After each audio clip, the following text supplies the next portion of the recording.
The world is your oyster. You're unique. Do not let anyone dull your sparkle. Meet Judith Ojonugwa Matthew, a sickle cell warrior, content creator, video editor, event coordinator, and a consultant that guides and educates intending couples about their genotype. My name is Judith Ojonugwa Matthew. I'm a content creator, a video editor, an event coordinator, and I also run a consulting business. I am 30 years old and I live with sickle cell anemia, a condition that has to do with genetics. I am from Kogi State, but my mom is from Anambra State. She's Igbo and I can speak Igbo. I had my primary education from Auntie Deborah Nursery and Primary School, where I then proceeded to Bishop Dellis College, Lokoja, for my secondary education, and then further to Kogi State Polytechnic, where I studied office technology and management. I am a chartered secretary. Losing her mother in 2005 was devastating, as she was her best friend and had helped her through her painful moments. In 2005, I lost my mom. My mom was the one person that inspires me the most. My mom was literally my best friend. She helped me in my journey having sickle cell, because I'm not the only sickle cell warrior in my family. My elder sister also had this condition, but sadly she passed.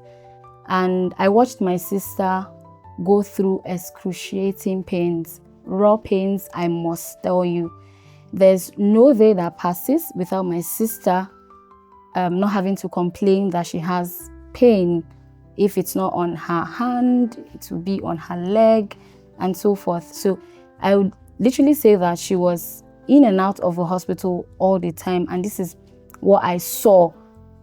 And I didn't know that I had this condition, but when she passed, my parents made me understand that I had this condition, and they guided me further on how best to manage my health. But like I said earlier, in 2005, I lost my dear mother, and she was everything to me. But my dad, as at the time, didn't really understand, because he was always he was not present. I didn't have like a stable dad, because he was always on transfer where he was working. And then when my mom died, it was difficult for him to like adjust to me having the pain like back to back. He didn't really know how to help me. But because I had the foretraining from my mother, I was able to like guide my dad on how to best manage me. And this is how we've been able to manage me, or he has been able to manage me since 10, because my mom died when I was 10 years old. So from 10 till now that I'm 30 years, and this is like 20 years down the line. She's also the founder of Judith Ojonugwa Sickle Cell Foundation, an NGO that creates awareness on sickle cell and builds a community that brings inclusivity and fights stigma for sickle cell warriors. Where I teach intending couples to know their genotype and how to further guide them if they are AS and AS, if they want to proceed to go ahead in marriage, I further educate them on how best to proceed, because there are different technology is advancing. That's just the honest truth. And people want to say that they don't want anything to limit them when it comes to them settling down. Genotype in quotes. You can see, for instance, because Nigeria has the highest burden of sickle cell. Every year, 150,000 babies are born with this condition. And then every year, the rate keeps on increasing. So AS and AS couples, they say that they don't want to be limited by genotype. If that's the one thing that would limit them, they still want to go further in marriage. So my consulting business helps to like educate them to say, okay, if you want to go ahead to get married, there are things that you must do so you would avoid giving birth to sickle cell children, because this is what we're trying to like cut down. I'm also the founder of Judith Ojonugwa Sickle Cell Foundation, an NGO that's based on the need to create awareness. We're also a support group, and we try to like provide some form of inclusion for sickle cell wearers, because sickle cell wearers suffer from stigmatization. Sickle cell wearers suffer from a whole lot, but stigma in particular, because I have been a victim of that. In 2022, she was laid off from her job due to her inconsistency at work because of constant complication on her health. And in 2023, she became self-employed and ventured into content creation and event coordination. In 2022, I lost my job, and before then, I was inconsistent, so to say, or that's the word. I was inconsistent because of my health. We live in a country that is Nigeria, where people would not, like, you have to work for you to be paid. We all know that. But even if you're working and you're not consistent in the job, I don't think that can be sustainable, because they want to see your input, but you're not giving your all to it because of your condition, having sickle cell, of course. So working and not being consistent, nobody likes that. So they laid me off. And in 2023, I rebranded. I think that's a better word. I rebranded.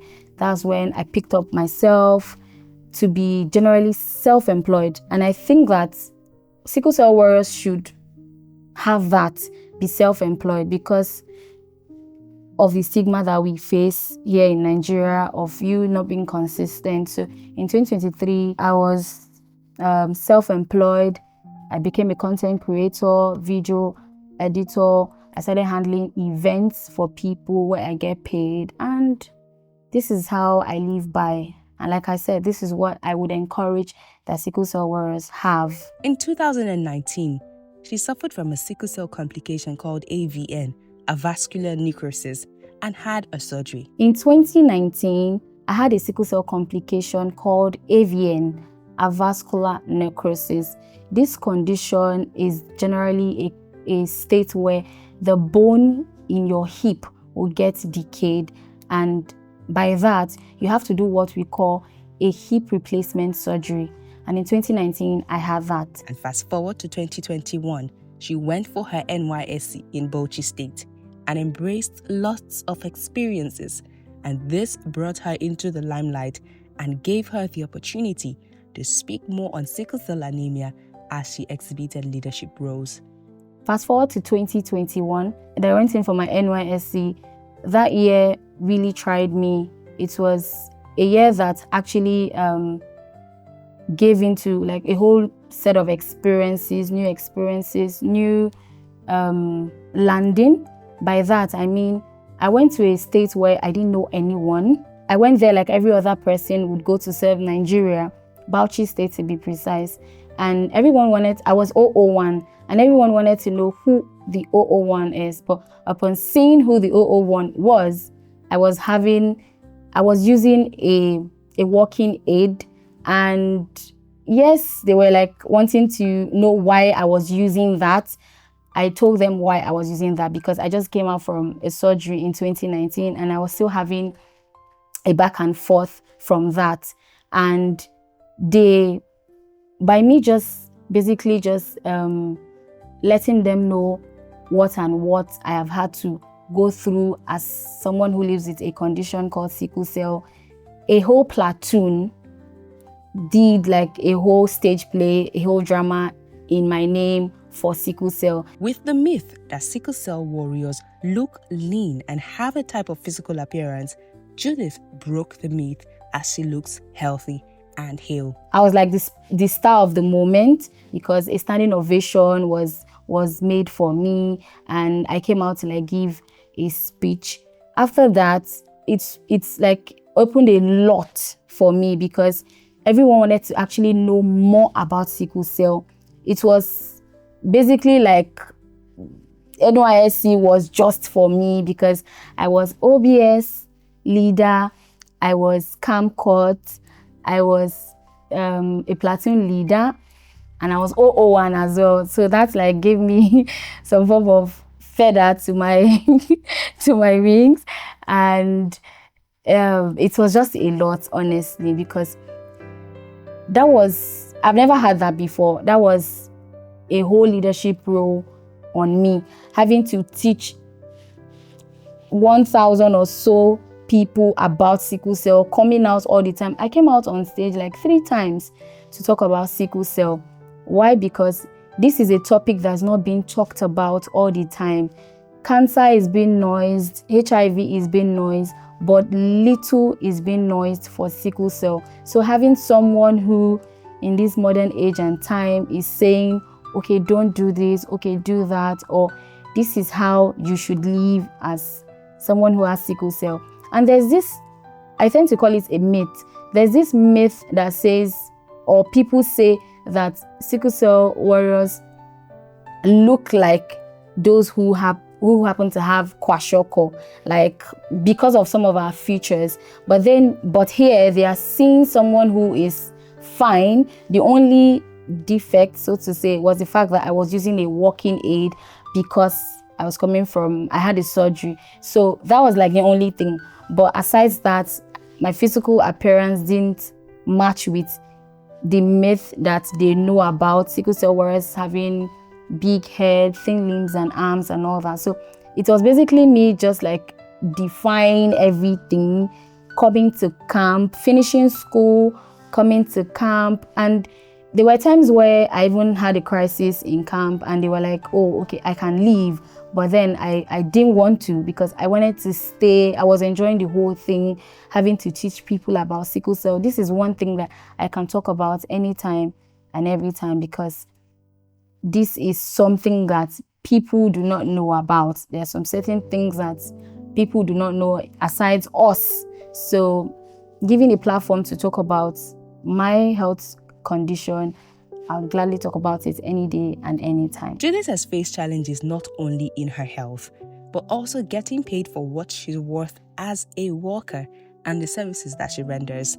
She has faced challenges that would break most people, but Judith is not one to give up. One of the challenges I have faced in my line of work is the fact that people don't get to pay you your worth. They feel the need to price you low. I don't know why is that. And as someone who has sickle cell as well, I need money for my health. So if you're pricing me low, how can I foot my bills? So this is like a challenge that I feel. I don't know if it's because it's Abuja, but other places that I've had to go to, other states that I've had to go to for work, the pay is very okay. But here in Abuja, I would say that the pay is really, really small and I feel they need to do better. I've been able to overcome that because I don't just do one thing. Like I said earlier, I'm a video editor, I'm a content creator, and event coordinator. And the fact that I also have my small consulting business where I teach people about sickle cell and then intending couples that want to get married. So these are things that fetch me money, but then they don't come all the time. These are like seasonal things.